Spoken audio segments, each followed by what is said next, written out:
Good evening, everybody, and welcome to the Johnny Cleveland, podcast. It is a fun Friday. Welcome, everybody. Good to see everybody. Hope you're following us on Facebook, on YouTube, at the J Cleveland Pod. Again, you can reach us at J Cleveland Pod on Facebook, on Twitter, and we've got the Johnny Cleveland Podcast on YouTube. It would be great for you to subscribe to our show. We love bringing entertainment to you. A lot of fun. We talk a lot about Cleveland sports. I'm a diehard fan, as many of you know, who come and listen and watch the stream live right now.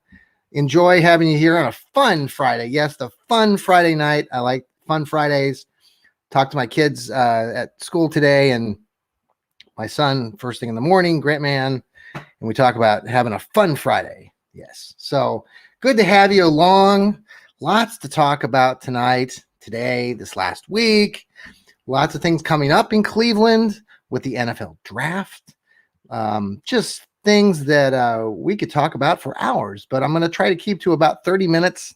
Hope you enjoy the next 30 minutes, and we'll finish our podcast with a Did You Know segment.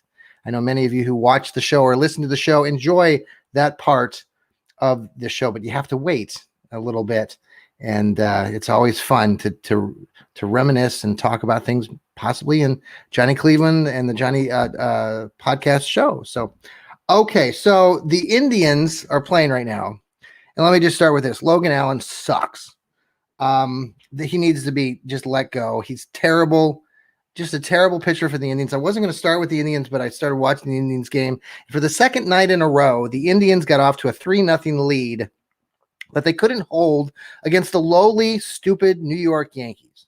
Yesterday, they had a 3-0 lead with Aaron Savali's pitching, and Aaron Savali's decided to walk everybody, including the rest of the pitching staff. They had 9 walks, incredibly bad, and let the New York Yankees win that game 6-3. That was last night. Tonight, Logan Allen got through the first inning, but then and the Indians scored 3 runs in the bottom half of the first inning.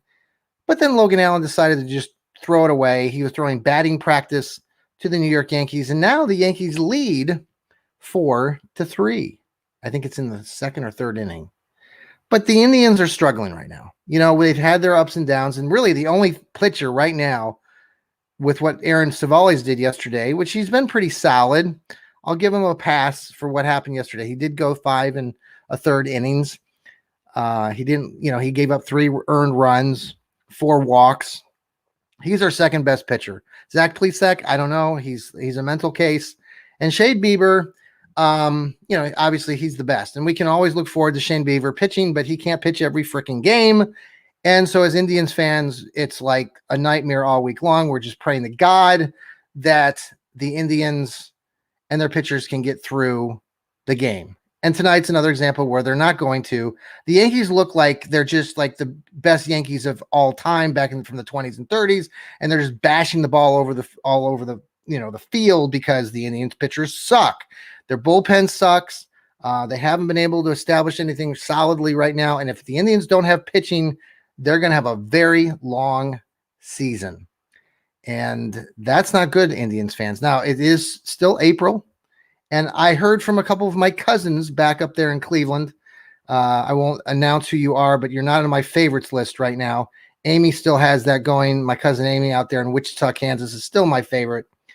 But the other cousins up in Cleveland were harassing me this morning on social media because they think for some reason I overreact and that I'm not a loyal Cleveland sports fan, which is absolutely ludicrous, stupid, and not possible.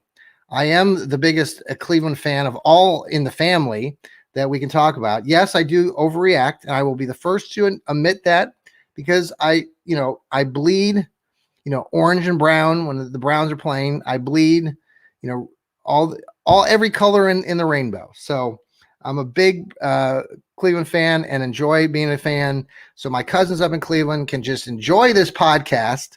And I would love to have you guys on as guests. If you ever like to come on and visit the show, we can discuss how I overreact. Yes, I do have that as my background. But all right, so the Indians are struggling right now. They're down 4-3. They had a early 3-0 lead. Oh, Logan Allen's pitching tonight, and he's awful. They should just send him down to the minors. He's terrible. He's not going to improve. He's throwing batting practice, and it's pathetic. So the Indians are probably going to lose tonight. I'm guessing, possibly. They're right now 8 wins, 9 losses, so that potentially could be 8 wins and 10 losses at the end of the night. Okay, so that's the Indians, hoping and praying and get my fingers crossed that they are going to do well. By the way, if you're watching the show right now, or you're tuning in later, or you're listening to the podcast, I'm showing my coffee, the Johnny Cleveland coffee mugs.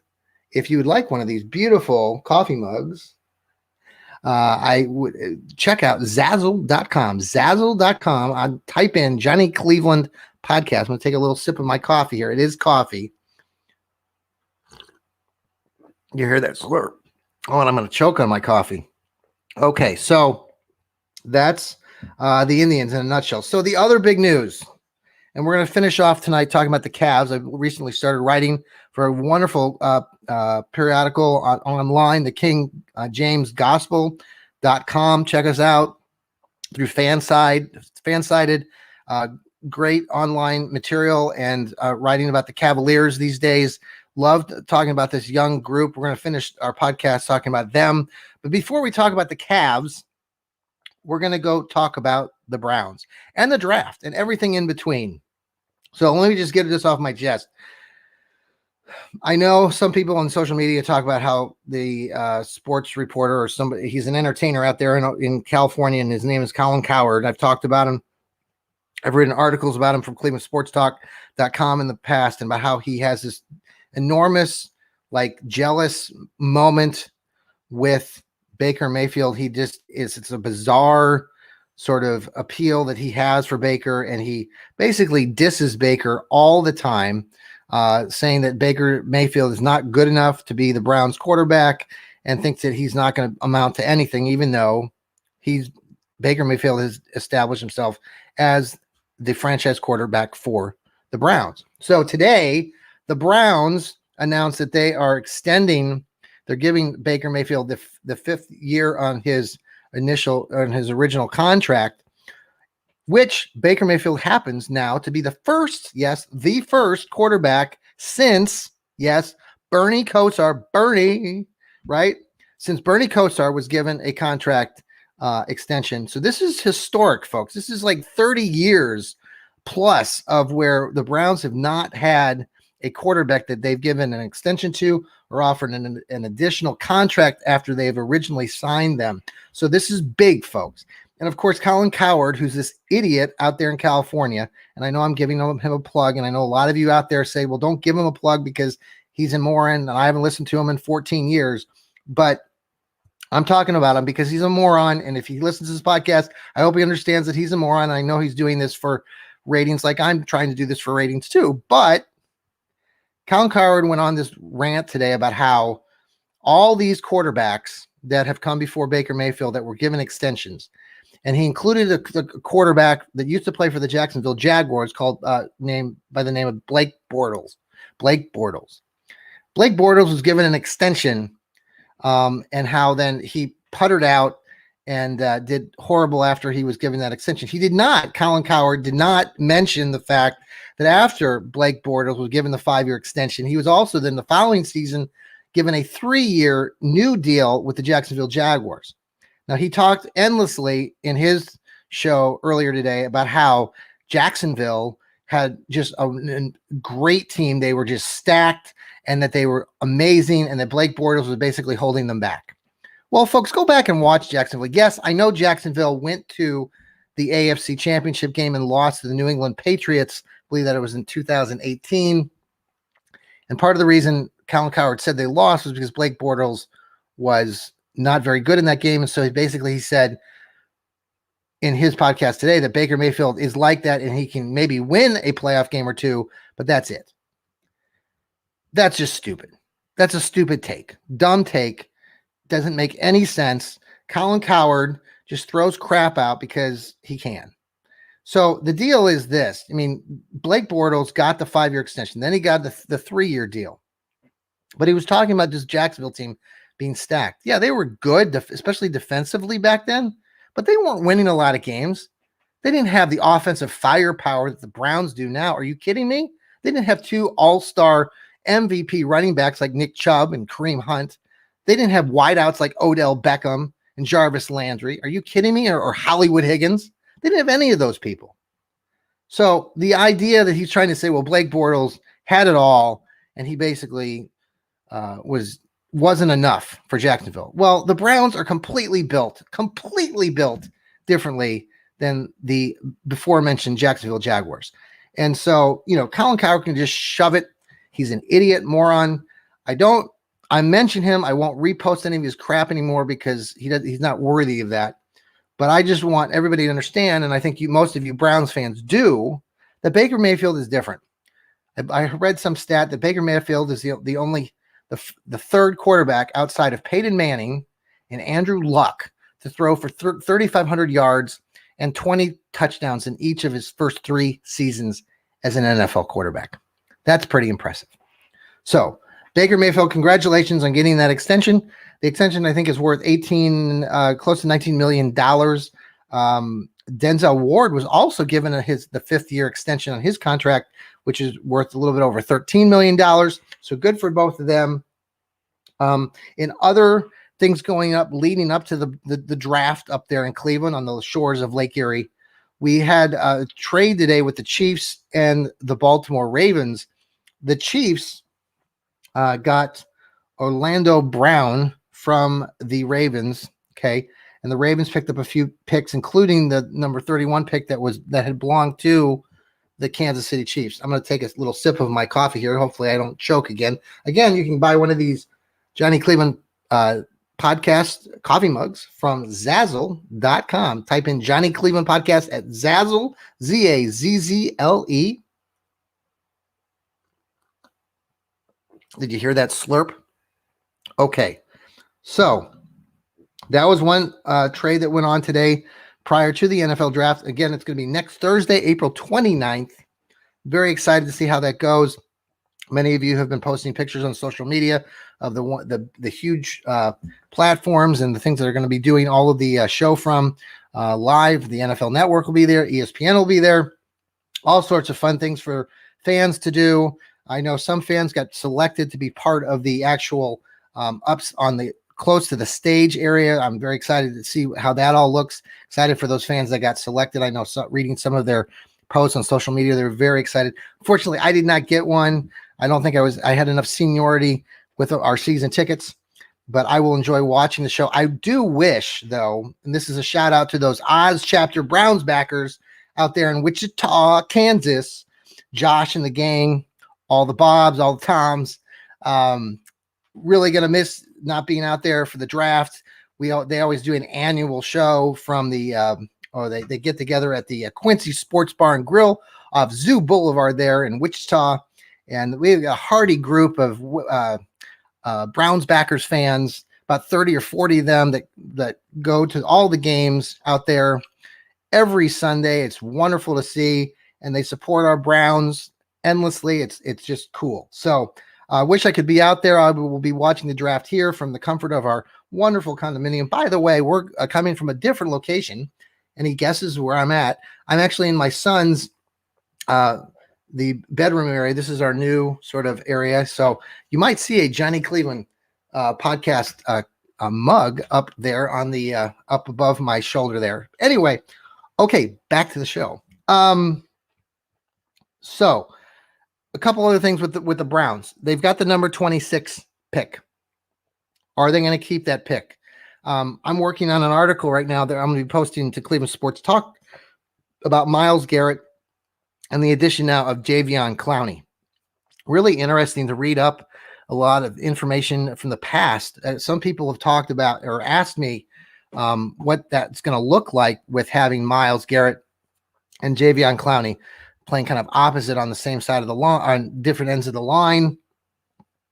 Garrett was interviewed yesterday, talked a lot about how their defense in general is going to be pretty scary for opponents, which I totally agree. What's really interesting when you start digging into some research on the past for both these guys, Clowney is a couple years older than Garrett, And Clowney's the kid that came from South Carolina in the SEC. Clowney was just amazing. He was, talked about all these things that he was, at 8 months, he was eating solid food. He was growing out of his shoes every month. All sorts of fun little facts about Jadeveon Clowney. And then you start digging in the Garrett's past. And what's really interesting there is that they talk about Myles Garrett and how his family was very athletic. His mom was a track star. His sister was a track star as well. He had an older brother, by the name of Sean Williams. Maybe you remember him. Sean Williams was about 11 years older than Myles Garrett and actually was selected in the NBA draft. He was the number 17 pick. I believe he played for the New Jersey Nets back in the day. He had a couple successful seasons, but he had a lot of issues with off the court issues with different things with drugs and alcohol. And he is obviously it really stunted his playing career.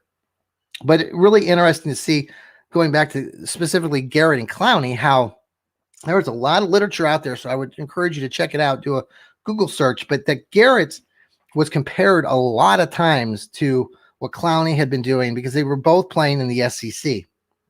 Clowney had set a record back in 2011 for 8 sacks as a freshman.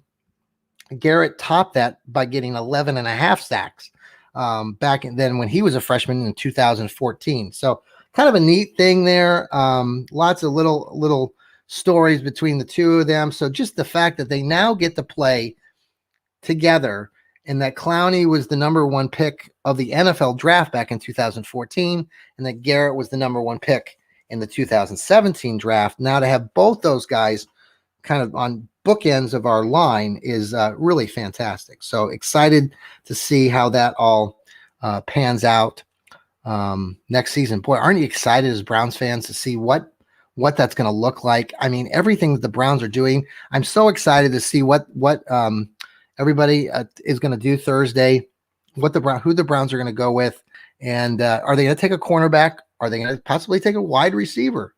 I mean, I know we got Landry. I know you got Beckham. Could they take a receiver and surprise everybody?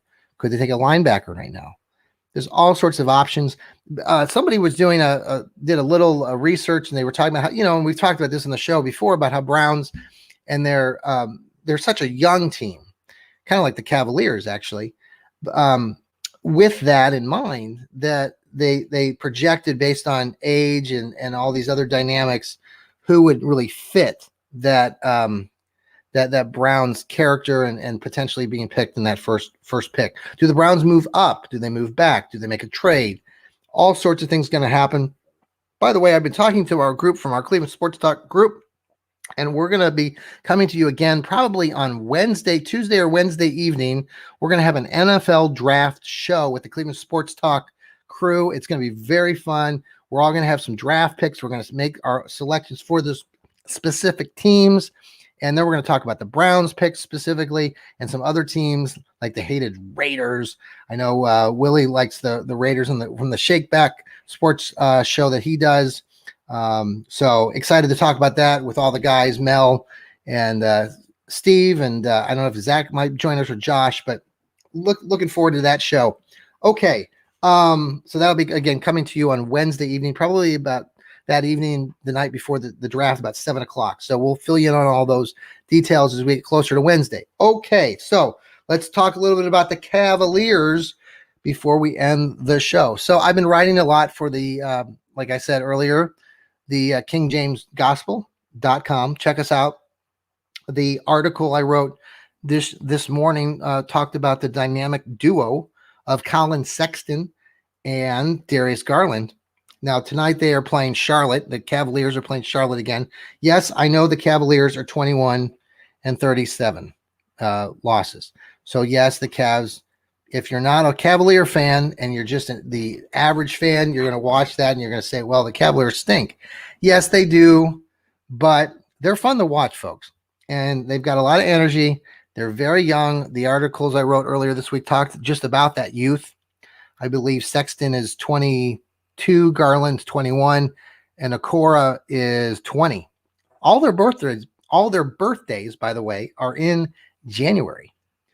Pretty interesting, right? They all get to celebrate their birthdays all in that same week. Kind of cool. So the Cavaliers, they beat Charlotte last week. That was the game of the Cavs actually were without Colin Sexton. They won that game 103-90. The Cavs then lost, I think, the following night to the Golden State Warriors, and they've lost a couple others. But they did bounce back, and they did beat the Bulls. Played a very good game against the Chicago Bulls the other night. And Darius Garland and Sexton were really doing a very good job. The other article I wrote this week about the Cavs talked about three things that Cavalier fans need to be really paying attention to when the Cavs are playing, and if the Cavs are potentially going to win that game or not. And the first area is adversity. And the Cavaliers had kind of gone through a couple losses. They were able to bounce back against the Bulls. They got off to a great start. I think they got up in that game 34-12. Kind of the opposite of what happened the night before, or a couple nights before, when they had played the Pistons, the lowly Detroit Pistons, who they lost to. Detroit had nobody, and we lost that game. But to the Cleveland Cavs' credit, they bounced back. They had some adversity, took a big lead. Sexton and Garland were doing really good. Actually, Sexton really was impressive. He had many assists. Now, that's the other area. How many assists do the Cavs get? If you go back and look at their record and look at all their games over the season, their starters, traditionally, if they're starting five, usually get anywhere around 19 assists or more. Most times, the Cavs are going to win those games. Now, the other night when they beat the Bulls, the starters didn't have quite 19. I think they had 17, but their bench had another 10. So they had about 27, 28 assists as a team, which is really good. Anytime you get over, 26, 27, I think the Cavs in one game like a week ago, I think it might have been against Charlotte, they had 34 assists. So all those assists, if those are high, you're distributing the ball, getting the hot potato passed around the court, all things are go. Things are looking up. Now, the other area, again, and the most important area as a basketball coach, and I've been a coach at the middle school, high school level, watched my kids play. My daughter played, at UB. By the way, I'm sporting time out here. I got my Buffalo UB Bulls. I'm also representing my son, Alec the Malik, from Hope College up there in Holland, Michigan. That's, of course, where the Johnny Cleveland podcast originated, where I went to college. And so it's good to see him up there. Hopefully he's going to watch the show later, representing UB. Actually talked to both of them. I talked to Alec yesterday, talked to Mo Money, Mariah up there. Well, she's actually over in Seattle now. And I believe Mariah she's going to be traveling down here to come to Alec's graduation again at Hope College in a few weeks. So Mariah has promised me that she's going to join the podcast when she's here. I believe she arrives on May 14th. So we look forward to having a podcast. Might be even on the road as we head up to Michigan for the Hope College graduation. Looking forward to that. Should be a lot of fun. Just glad that we get to have these graduation events this year. They are a little bit limited still, but at least we're getting that opportunity. Okay, so back to the Cavaliers real quick. So the Cavaliers, the other area is defensively. Many of the Cavaliers are doing pretty good things defensively. Garland, Sexton, they do pretty good.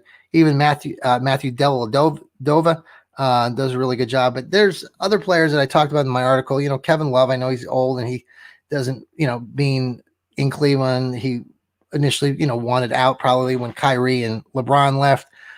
So sometimes he takes plays off, and that's frustrating. Tyrene Prince, he also gets out of position quite a bit, and he can shoot the ball. The other game when they beat Charlotte, Tyrene Prince was 6 for 8 from the 3-point line, had 25 points in that game. Unfortunately, he's had some issues with his ankles. The Cavaliers announced today that they had surgery for him today, so Prince will be gone the remaining part of the season, apparently. So the Cavs are doing pretty well. And, Sexton and Garland were interviewed after the game the other night against the Bulls. Garland was really cool about it and talked about how he and Sexton have become, like brothers. And, hopefully that really pans out. Both guys are about the same size, 6'1". In the article I wrote, you can read it, but, some of the things that I mentioned basically talked about, how Garland is really your traditional point guard, and Colin Sexton is really your shooting guard. And we'll see how that pans out. But I think the Cavs really have got to find that guy that can be that forward, that's either that shooting forward or your power forward. But they need another really big body. They're kind of a small team. They don't have a lot of height. And Jared Allen's playing pretty well. I'll take another sip of my wonderful Johnny Cleveland podcast coffee mug if you're watching on the show. Take a little sip here so you don't have to hear me slurp. I do promise, folks, that it is good coffee. I've got a little creamer in there, hazelnut creamer. And I shouldn't be drinking coffee, though, at this time of the night. Laura, my wonderful wife, has encouraged me many times, don't do it. Don't do it. What time is it? It's about 8:40. And I know it's going to affect me, and it's going to affect my sleep. It's going to annoy me. I'll be up probably at 4 or 5 in the morning because I drank too much coffee at night. You should only drink coffee in the morning because it gets you going, right? Gets you active and ready to go. But at night, but it does taste good. All right.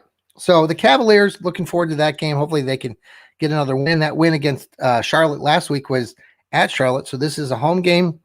I have not checked the score. If anybody wants to update me on the score there.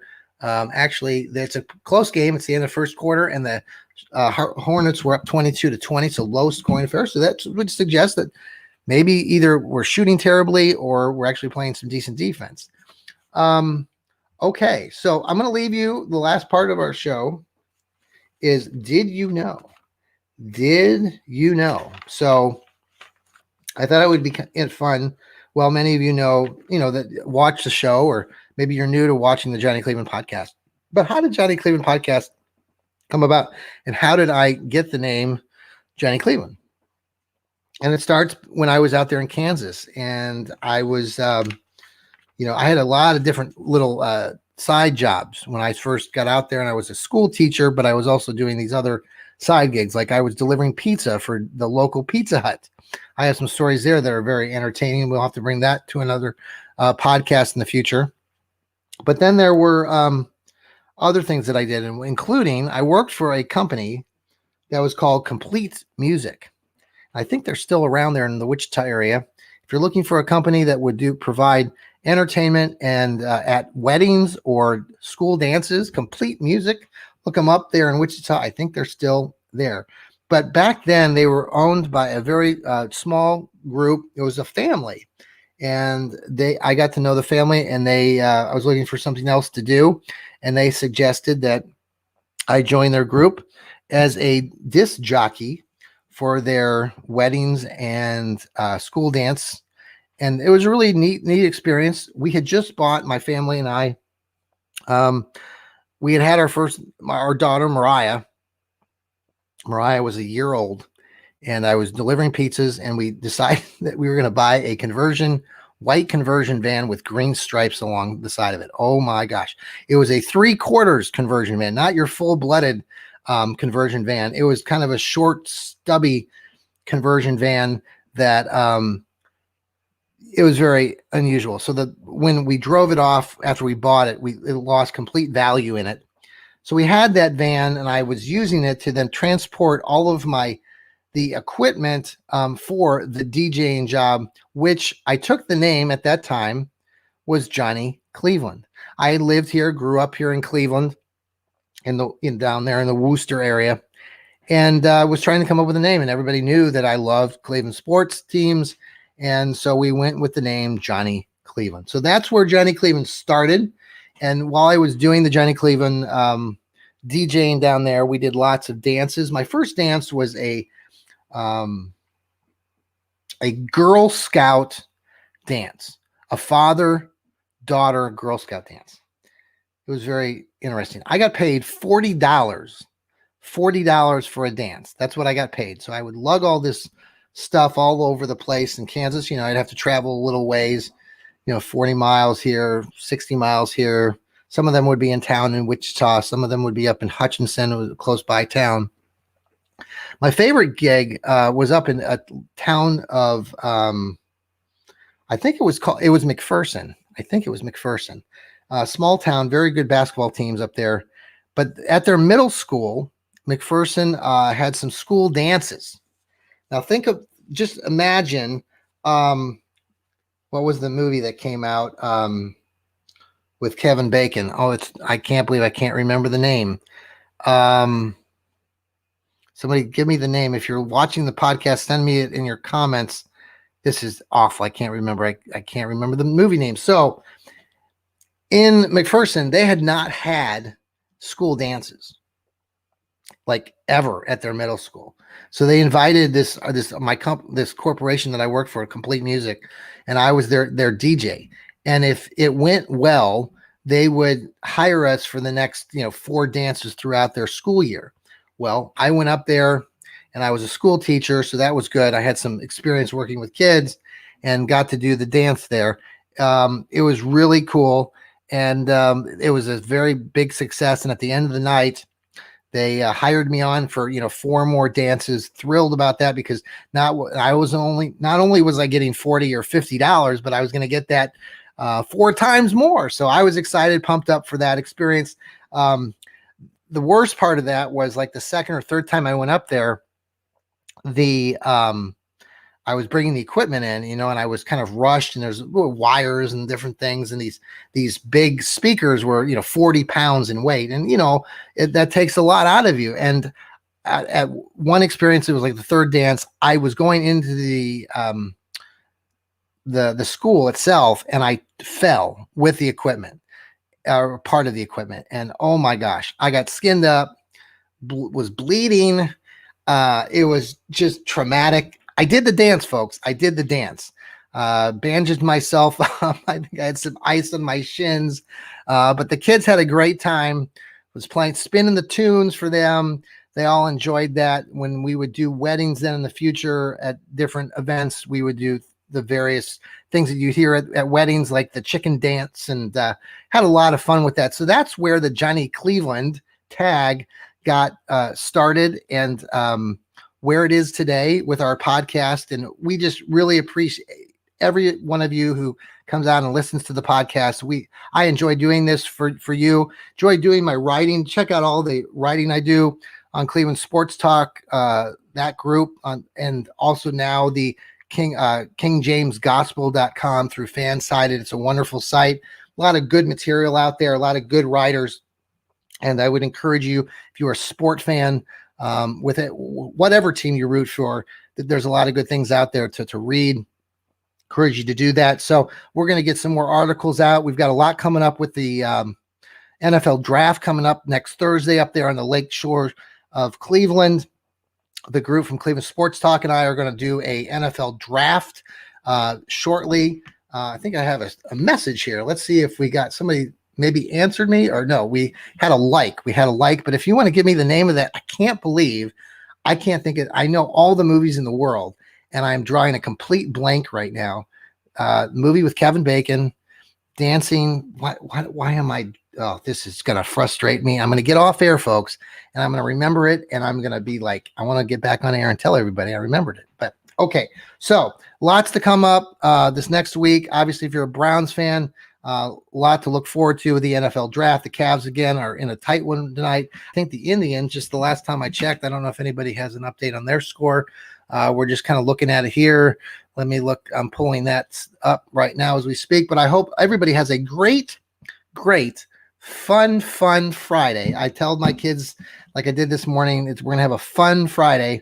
They all look at me with these odd looks in their faces, like, Baba Suchan, what are you doing there? Why are you so excited about a fun Friday? The kids had to do some testing today at school, so they weren't very excited about that. But anyway, guys, I hope you have a great night.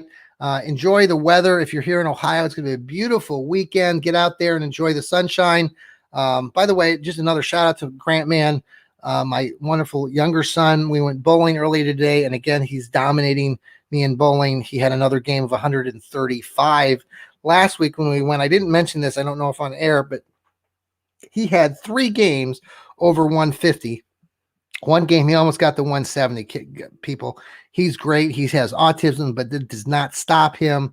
And it's a thrill to watch him. And again, thanks to everybody for joining the show.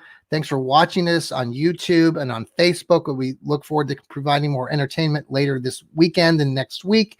Again, have a great time out there. Get some sunshine and enjoy the rest of your evening. Good night. And remember to keep smiling.